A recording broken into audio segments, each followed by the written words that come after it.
final order of deportation for Mahmoud Khalil. He's going to be deported to Syria or Algeria, his choice of which of those paradises he would like to be sent to. And this is not just important for him, because we have thousands and thousands and thousands of these third world anti-American migrants, arrogant, narcissist, American-hating shitbags, taking seats at our universities with student visas. Why should we allow a single third world migrant to attend an American university that's subsidized by the American taxpayer? Every one of those seats is a seat not available to an actual American citizen, your sons and daughters. How is any of that in America's interest? Progressive lies after progressive lies after progressive lies, one after the other after the other. This is the 30-year-old Egyptian who enrolled as an undergrad student at Columbia University. Why? So he could organize and lead protests against the governmental and national interests of the United States. And he did that with hundreds or thousands of people over and over and over again. Columbia University was rife with this. Violence was being inflicted on Jewish students attending the university, and this guy was organizing all of that. And he came to the attention of Secretary of State Marco Rubio, who said, hey, if you're in America on a student visa or any visa, you're here as a guest. And you're expected to behave yourself. And you do not have the same First Amendment rights as an American citizen who's not subject to deportation. You are subject to deportation. You, sir, can exercise your First Amendment rights in some other nation other than America. And he ordered this guy deported, detained him.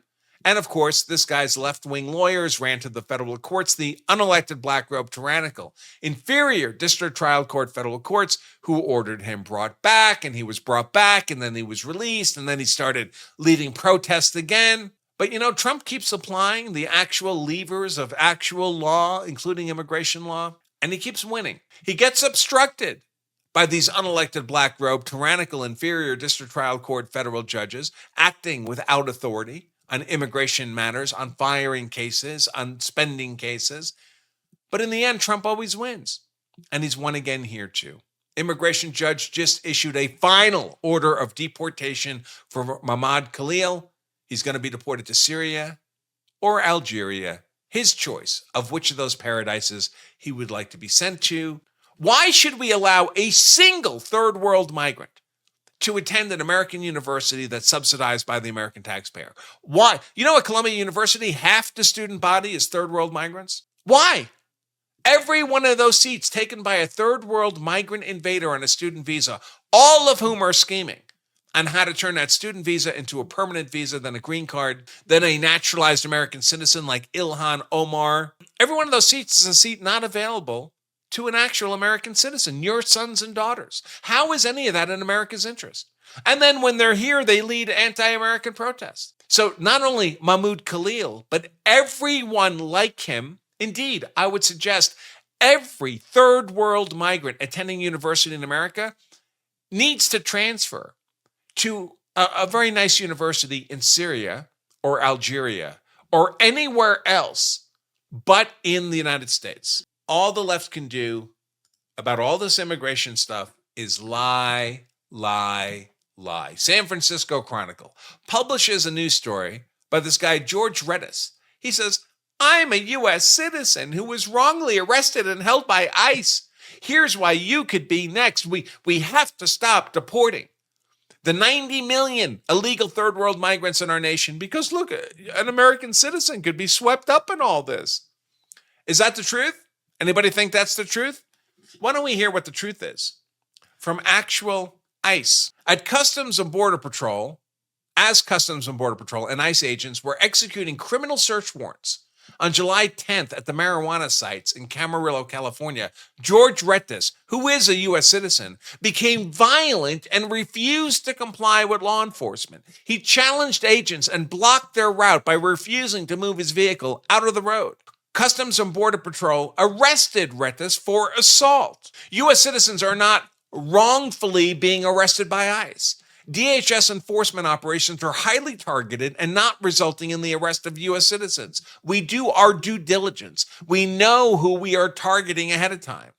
These types of smears from the left-wing media Too bad it wasn't broadcast on ABC. Are designed to demonize and villainize our brave ICE law enforcement. This kind of garbage has led to more than 1,000% increase in the assaults on enforcement officers. Again, if the progressive fascists did not have lies, they would have nothing to say at all. Listen to this guy. This California Democrat talking about how ICE is interfering with his constituents. As we saw last week when an ICE officer killed one of my constituents. And I know that the FBI has been involved in that investigation.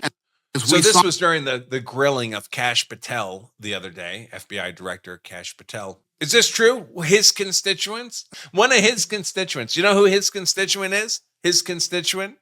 An illegal migrant. His constituent was a criminal illegal alien who fled arrest and hit and dragged an ICE agent with his car. And that forced the agent to shoot that guy, that illegal migrant invader, in self-defense.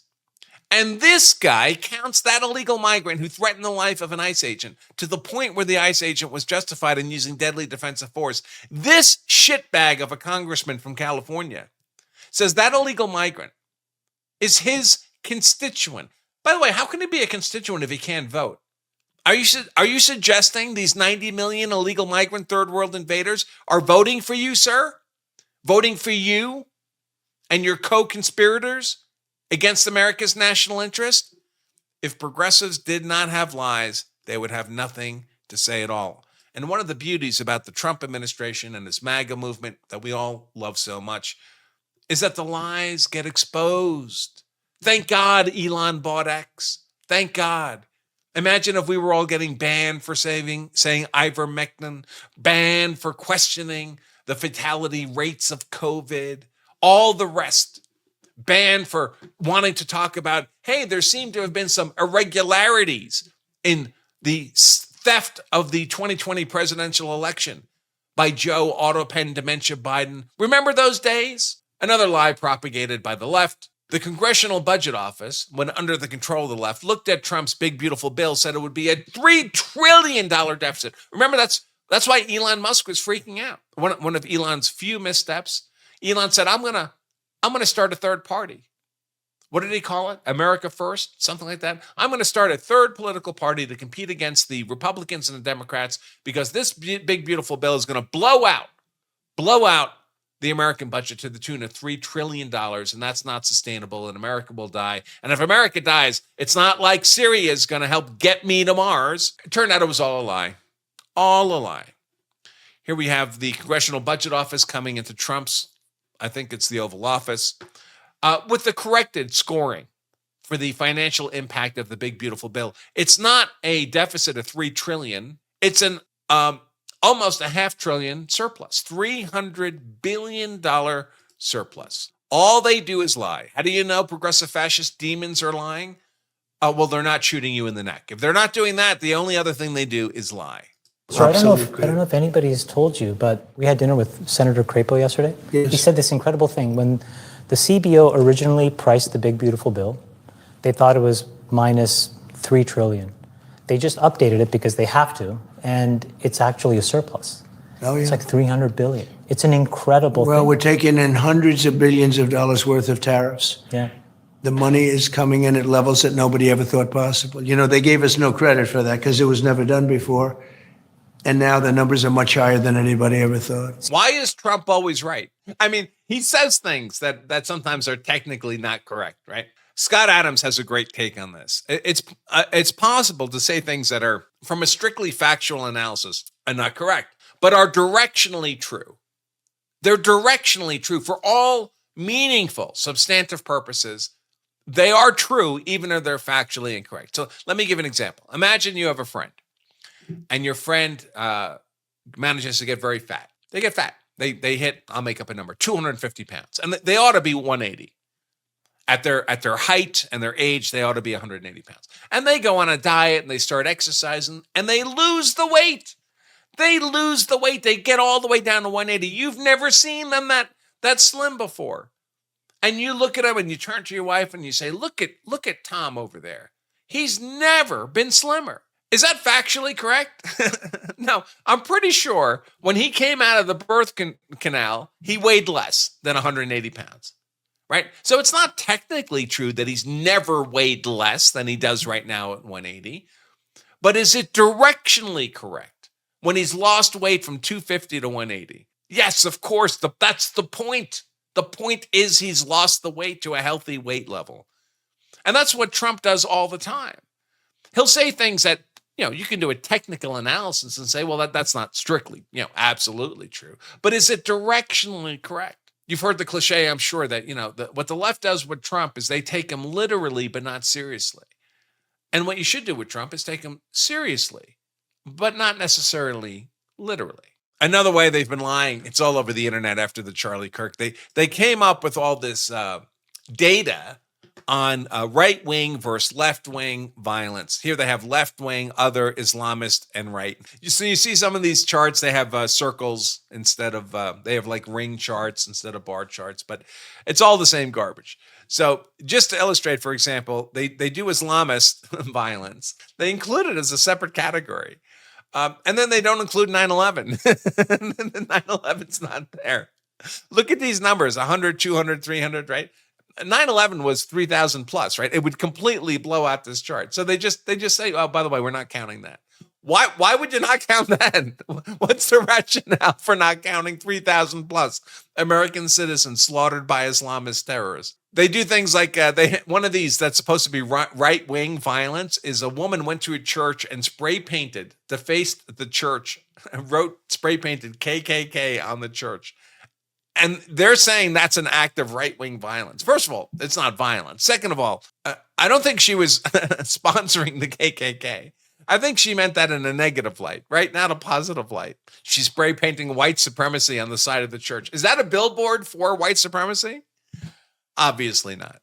They look at prison gangs getting into fights and characterize those as right-wing acts of violence. It's all complete crap.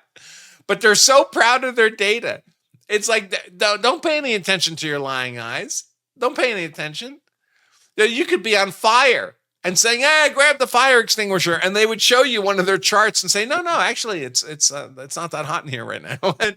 That's just who they are. Again, if they didn't have lies to tell, they would have nothing to say at all. Trump says he's designating Antifa to be a terrorist organization. And I say, well past time. He writes, "I'm pleased to inform our many USA patriots that I am designating Antifa a sick and dangerous radical left disaster as a major terrorist organization. I will also be strongly recommending that those funding Antifa be thoroughly investigated in accordance with the highest legal standards and practices. Thank you for your attention to this matter." You've heard me say it before, folks. Nothing matters if we don't go after the progressive fascist demons' logistics. Amateurs focus on tactics. Professionals focus on logistics. We have to go after the money, the organization, the resources, their support. That's how we killed the KKK as a robust social organization. That's how we took out the mafia as a robust crime family organization. That's how you take out terrorist cells. That's how you take out Antifa. You get clowns like this. I love these guys. Says, let's be real. Antifa is not an organization. It's just an idea. Remember those people? They say it's just an idea. By the way, when I say those people, I'm talking about President Joe, auto pen dementia, Biden. He's the some people. I mean, this is the debate in 2020 with Trump. Antifa's an idea, not an organization. Oh, you got it. Antifa's an idea, not an organization. They're an idea, not an organization. This guy says, "Oh, Antifa's not an organization." I love this account. It's such a lunatic account. So, of course, I tell him, don't ever change. Don't ever change. Keep going. And this guy notes, Antifa is just an idea that recruits members, that screens them and trains them, that hosts private servers on Discord and elsewhere for visiting members to chat, that seems to have endless money for bricks and riot gear, that springs up overnight in perfectly timed and coordinated riots, that's been besieging the ICE facility in Portland for weeks, months now. Just an idea, all so random. Andy Go says, for the liars out there who says there's no way to join Antifa because it's an idea, not an organization, show them these screenshots. This is from Portland's Rose City Antifa. Is this a Discord? Oh, it's a website. A group closed to members only. If you're interested in joining, please send us an email with a little bit of information about yourself. And you too could be one of these. Or, of course, James Woods is in favor of the terrorist designation. The great and powerful James Wood, the actor. I hope I get a chance to meet him someday. He's definitely, having a cup of coffee with James Wood is definitely on my bucket list. He says, finally, now if Antifa people assault you, you're in reasonable fear for your life. Carry always and everywhere. And that would be a factor, right? If you're attacked by Antifa and you use, let's say, deadly force to defend yourself against a mob attack, and you have to justify what was your perception of a deadly force threat that warranted the use of deadly defensive force, it would be helpful for you to be able to say, well, I'm aware that the United States government has designated this group to be a terrorist organization. And for people who say they're just an idea, they're not an organization, well, for an idea, they have a lot of members, and their members all share a very similar appearance, don't they? Why do they always look like this? If they weren't in Antifa, they would be public school teachers. It's horrific. Attorney General Ken Paxton in Texas announced that he's arrested a woman for a ballot theft, ballot stuffing, ballot harvesting operation, collecting other people's ballots, filling them out without their knowledge, and then submitting them to be counted in elections. And people were challenging his claim here, saying, well, you're saying you arrested this woman. She did these things. We don't even know who she voted for. We don't have evidence. For all we know, Ken Paxton, she voted for you. She voted for you. Anybody think Modesta Bella was engaged in criminal ballot harvesting and submission of ballots, illegal submission of ballots, in order to ensure that Ken Paxton was elected Attorney General of Texas?